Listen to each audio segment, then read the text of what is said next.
Well, how do you think about the size of the market? You said it's a $2 trillion market earlier. That was like a top down kind of all economic activity. If you went and restored all the reefs in the world, how many hectares of reefs do we need at To give you a quick fire 350,000? answer, we're talking about about $100 billion opportunity. Now, that's not an annually recurring market. Right. That's just $100 billion. But I think we can feel good about that. And I Yeah. can talk the math on that.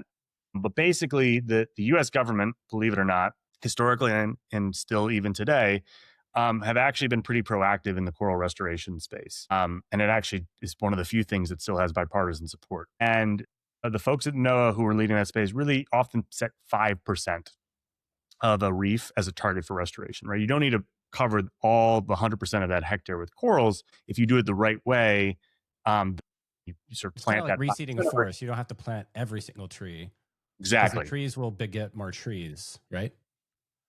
This is easy conversation. But so if you basically take 5% across all the world's reefs and then multiply that by $350,000 per hectare, Yeah. you get around Wow. $100 billion. And Amazing.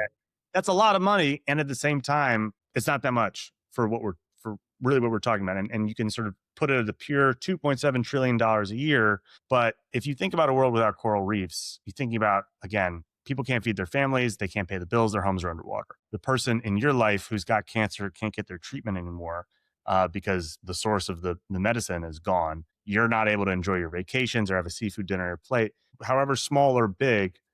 $100 billion to ensure that we have this incredible and incredibly important asset.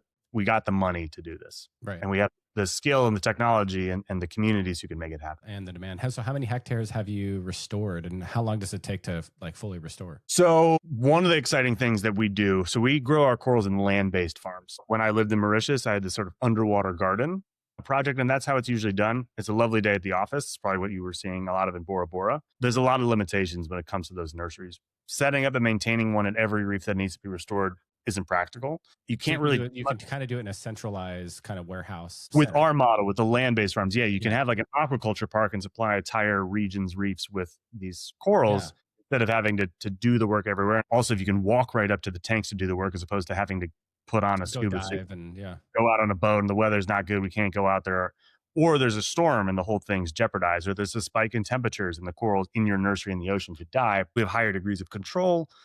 We're also able to use these methods to accelerate coral growth.